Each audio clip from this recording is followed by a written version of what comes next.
মঙ্গলবার রাত ৭:৫৬ রাজধানীর নিউ মার্কেট এলাকায় শীর্ষ সন্ত্রাসী নাঈম আহমেদ টিটনের মাথায় ৩টি ও হাতে ২টি গুলি করে ২ শুটার।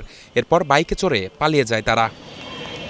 পরদিন সকালে নিউ মার্কেট থানায় মামলা করেন নিহতের বড় ভাই, যেখানে আসামি করা হয়েছে আরেক শীর্ষ সন্ত্রাসী পিচ্চি হেলাল সহ বেশ কয়েকজনকে।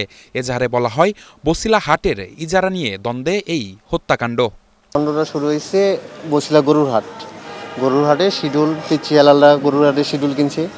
তারপরে যে মারা গেছে টিটন ভাই, সেও গরুর হাটে শিডুল কিনছে। এই শিডুলটা কিনে নিয়ে তাদের সাথে একটা দ্বন্দ্ব সৃষ্টি হয় এই কয়েকদিনের ভিতরে। ওর কথা শুনে আমাদের যেটা ইনফর্ম করছিল আমার ছোট ভাই যে মারা গেছে, তাতে মনে হচ্ছে যে ও যে নামগুলো বললো এরা এই নিয়ে দ্বন্দ্ব, অথবা আপনি যেটা বললেন যে এই যে জোসেফ, হ্যাঁ, এই দুটোর হতে পারে, এটা তদন্তেই বেরিয়ে আসবে। নাম প্রকাশে অনিচ্ছুক আরেক সন্ত্রাসী গ্রুপের এক সদস্য বলছেন, এই হত্যাকাণ্ডে জড়িত শীর্ষ সন্ত্রাসী ও টিটনেরই ভগ্নিপতি ইমন। কারাগারে তাদের সঙ্গে ছিলেন তিনি। জানালেন, আত্মীয় হলেও পুরানো দ্বন্দ্বের জেরেই এই হত্যা, যদিও এই অভিযোগ নাকচ করে দেন টিটনের ভাই।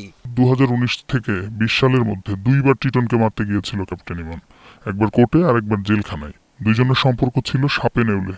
একই মামলায় দুইজনের একই দিনে কোর্টে হাজিরা থাকলেও তাদেরকে আলাদা আলাদা প্রিজন ভ্যানে আদালতে নেওয়া হতো। ঝামেলা তো ছিল পিচ্চি হেলালের সাথে বিরোধটা।